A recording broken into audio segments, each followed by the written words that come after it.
જય સ્વામિનારાયણ વિદ્યાર્થી મિત્રો, ધોરણ 11 આર્ટ્સની અંદર વિષય ભૂગોળ, જેમની અંદર મિત્રો આપણે ગયા લેક્ચરની અંદર છેલ્લે ચેપ્ટર નંબર 4 ભૂકંપ અને જ્વાળામુખી જે પૂર્ણ કર્યું હતું. આજે આપણે ચેપ્ટર નંબર 5 ભૂમિખંડો અને મહાસાગરો વિશે આગળ વધીશું, કે એમના વિશેની જે માહિતી છે એમના વિશે સમજશું. તો સૌપ્રથમ મિત્રો, ભૂમિખંડો અને મહાસાગરો, ભૂમિખંડો કોને કહેવાય અને મહાસાગરો, એમના વિશેની તુલના, ત્યારબાદ એમની જે જુદી જુદી માહિતીઓ છે કે આમાં જુદા જુદા પ્રકાર છે, ભૂમિખંડના પ્રકાર, મહાસાગરો. તો સૌપ્રથમ ભૂમિખંડો અને મહાસાગરોની ઉત્પત્તિ અંગેના કેટલાય પ્રશ્નો વણ ઉકેલ્યા છે. કે હજી મિત્રો ભૂમિખંડો અને મહાસાગરો જે વિશેના જે પ્રશ્નો છે એ હજી એનો ઉકેલ આવ્યો નથી, એટલે કે વણ ઉકેલ્યા છે. પૃથ્વીની ભૂરચના વિશેનું જ્ઞાન જેમ જેમ કે ભૂમિની અંદરની જે રચનાઓ છે, ભૂરચનાનું જ્ઞાન જેમ જેમ વધતું ગયું તેમ તેમ ભૂમિખંડો અને મહાસાગરનું વિતરણ અને તેમની ઉત્પત્તિ વિશેના વિચારો રજૂ થતા ગયા. એટલે કે એમનું જ્ઞાન મિત્રો જેમ જેમ એના વિશેની જે માહિતી મળતી જાય આપણને, એમના વિશેનો અભ્યાસ થતો જાય, એમ એમનું જ્ઞાન છે એ વિશેના ઉત્પત્તિ વિશેના વિચારો છે એ રજૂ થતા ગયા. આમાં ખંડ પ્રવહન અને ભૂતકતીઓ, 7 પ્રકારની જે ભૂતકતીઓ વિશે આ જ પાઠની અંદર આપણે આગળ સમજીશું. સિદ્ધાંતોની સંકલ્પનાઓ સ્વીકૃતિ વધી ગઈ. ત્યારબાદ પૃથ્વી પર ભૂમિખંડો, મહાસાગરો, પર્વતો, ખીણો, ઉચ્ચ પ્રદેશો, મેદાનો વગેરેને વિશિષ્ટ ભૂભાગો આવેલા છે. એટલે ભૂમિના વિશિષ્ટ પ્રકારના ભાગો એ આવેલા છે. પર્વતો હોય, ખીણો હોય, ઉચ્ચ પ્રદેશો હોય, આ વિશિષ્ટ ભૂભાગો તેમના આકાર, ખડક રચના, ઊંચાઈ, સમતલ વિસ્તારનું પ્રમાણ, ઢોળાવ વગેરે લાક્ષણિકતાઓને કારણે એકબીજાથી જુદા પડે છે. એટલે એકબીજાથી અલગ પડે છે, કે જુદા, એની લક્ષણો જુદા જુદા. કોઈ સમથળ જમીન હોય, કોઈ ઊંચાઈવાળા વિસ્તારમાં હોય, કોઈ ઢોળાવવાળા વિસ્તાર હોય છે. તેથી તેઓને ભૂમિ સ્વરૂપ પણ કહે છે. તો આ પ્રકારના જે સ્વરૂપ ધરાવતા હોવાથી એમને ભૂમિ સ્વરૂપ પણ કહી શકાય. પૃથ્વી સપાટીના ભૂમિ સ્વરૂપને 3 જૂથમાં વહેંચવામાં આવે છે. તો પૃથ્વી પરના જે ભૂમિ સ્વરૂપો છે ને મિત્રો, એને 3 પ્રકારે: પ્રથમ શ્રેણી, દ્વિતીય શ્રેણી ને તૃતીય.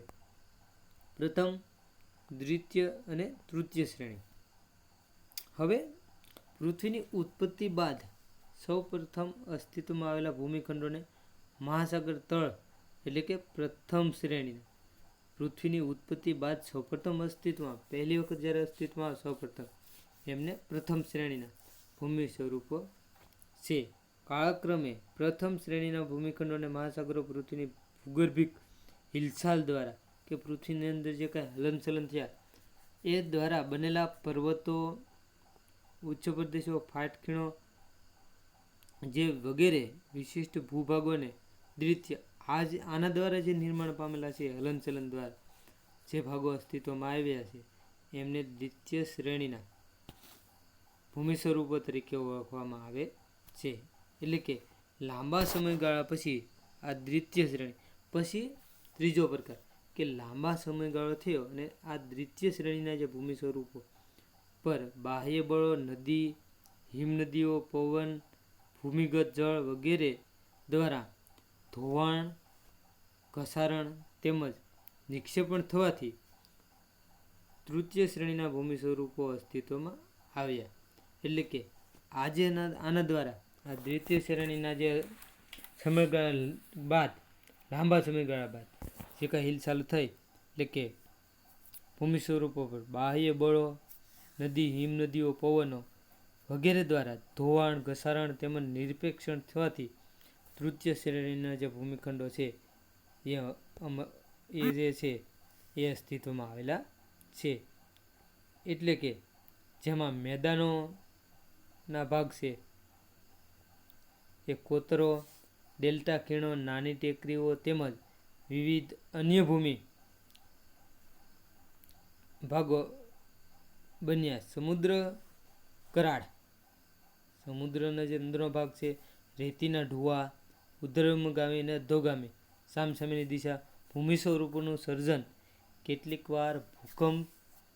આપણે ખબર છે કે આવા જે પ્રકારો છે એ ભૂમિ સ્વરૂપો છે, જુદા જુદા સ્વરૂપ, એ ભૂકંપ, જ્વાળામુખી અને સ્તરભંગ અને ગેડીકરણ જેવી આંતરિક ક્રિયાઓને આભારી છે. એટલે કે એના દ્વારા એ અસ્તિત્વમાં છે. આપણે ભૂકંપની અને જ્વાળામુખી છે એમની હકારાત્મક અને નકારાત્મક અસરો સમજી. એવી જ રીતે એમાંનો એક ભાગ છે કે ભાઈ ઘણી વખત આવા કારણોસર પણ આવા આકારો છે એ રચાતા હોય છે. ભૂસંચલનના કારણે પૃથ્વી પોપડાના એક વિશાળ ભૂભાગનું વિભાજન થયું. આ વિભાજિત ભૂમિખંડો વિવિધ દિશામાં સરકતા ગયા, એટલે કે ખસતા ગયા અને ભિન્ન ભિન્ન અંતરે ગોઠવાય. ખસતા ખસતા જુદા જુદા અંતરે એ છે એ ગોઠવાતા ગયા. ભૂમિખંડોની વચ્ચે નીચાણવાળો ભાગ જે હતો એ ભાગોમાં પાણી ભરાયા. પાણીની સપાટી કરતાં ઊંચાઈ આવેલા ભૂમિખંડો કહેવાય, કે એ ઊંચાઈ જે આવ્યા એ ભૂમિખંડો કહેવાય. અને વિશાળ જળરાશિ ધરાવતા ભાગો વિસ્તારો જે છે એ મહાસાગર તરીકે અસ્તિત્વમાં આવ્યા, કે એ મહાસાગર તરીકે ઓળખાયા. હવે ભૂમિખંડો અને મહાસાગરો વિતરણની લાક્ષણિકતાઓ, એ બંને વિશેની જે માહિતી છે એ સમજ. તો ભૂમિખંડો અને મહાસાગરોની લાક્ષણિકતા, ફરી કે પૃથ્વીની સપાટીનું કુલ ક્ષેત્રફળ, જો પૃથ્વી જે સપાટી છે એનું કુલ ક્ષેત્રફળ આશરે 50.68 કરોડ ચોરસ કિલોમીટર છે. તેમાંથી લગભગ 60 કરોડ ચોરસ કિલોમીટર વિસ્તાર સમુદ્ર અને મહાસાગરો રોકે છે. સમુદ્ર અને મહાસાગર એટલે કે આ ભાગને જલાવરણ, જળનો જે ભાગ છે એને જલાવરણ તરીકે ઓળખવામાં આવે છે. લગભગ 14.8 કરોડ ચોરસ કિલોમીટર વિસ્તારમાં ભૂમિખંડો આવેલા છે. મહાસાગરો, સમુદ્ર, ભૂમિખંડોનું પ્રમાણ અનુક્રમે આ જે ભાગ છે એ કે સમુદ્ર અને ભૂમિખંડોનું પ્રમાણ અનુક્રમે લગભગ 71% અને 29%. એટલે કે પાણી જે વિસ્તાર છે, સમુદ્ર વિસ્તાર છે એ 71% અને ભૂમિખંડો જે છે એ 29%. એટલે કે કુલ જે છે એ 100% એમનું પ્રમાણ દર્શાવે છે. હવે વિષુવવૃત્તિ એ પૃથ્વીના ઉત્તર ગોળાર્ધ અને દક્ષિણ ગોળાર્ધ એવા બે સરખા ભાગ પડે છે.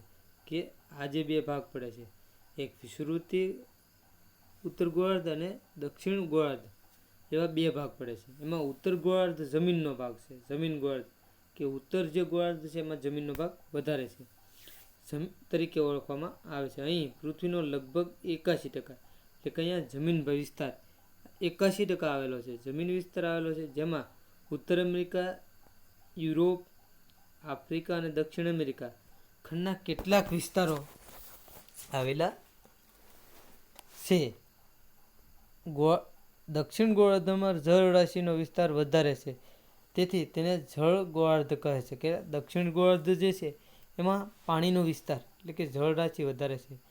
જળરાશિ અને જમીન વિસ્તારની સરખામણી કરીએ તો લગભગ 90.5% પાણી અને માત્ર 9.5% જમીન વિસ્તારો આવેલા છે.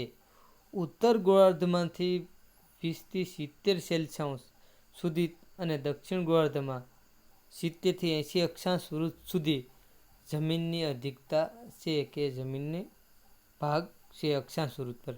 હવે પેસિફિક, એટલાન્ટિક, હિંદ અને આર્કટિક આ 4 મહાસાગરો પૃથ્વીની સમગ્ર જળરાશિના 92.7% વિસ્તારો ધરાવે છે. એટલે કે પાણીનો જે ભાગ છે એ 92.7%. ભૂમિખંડો અને મહાસાગરો મુખ્યત્વે ત્રિકોણાકાર છે. ભૂમિખંડો અને જે મહાસાગરો જે છે એ ત્રિકોણાકારમાં છે. મહાસાગરો પોતાના દક્ષિણ ભાગમાં પહોળા અને ઉત્તર તરફ સાંકડા બનતા છે. મહાસાગરો છે ને એ દક્ષિણમાં પહોળા અને ઉત્તરમાં સાંકડા, જ્યારે ભૂમિખંડો જે છે, ભૂમિભાગ, એ ખંડો ઉત્તરમાં પહોળા અને દક્ષિણમાં સાંકડા બનતા જાય છે. એટલે કે એ સાંકડા બનતા જાય. હવે પૃથ્વી ઉપર મહાસાગરો અને ભૂમિખંડો એકબીજાની સામસામે ગોઠવાયેલા છે, કે આ બંને છે એકબીજાની સામસામે ગોઠવાયેલા. મહાસાગરો અને સાગરો દક્ષિણમાં વધુ, જ્યારે ઉત્તર ગોળાર્ધ છે એમાં ઓછો ભૂમિ વિસ્તાર રોકે છે. કે આજે છે પૃથ્વી ઉપર મહાસાગર અને ભૂમિખંડો એકબીજાની સામસામે ગોઠવાયેલા છે, પણ મહાસાગરો દક્ષિણમાં વધુ, દક્ષિણ જે વિસ્તાર છે, ભાગ છે, એમાં વધુ, અને જ્યારે ઉત્તર ગોળાર્ધમાં ઓછો ભૂમિ વિસ્તાર રોકે છે.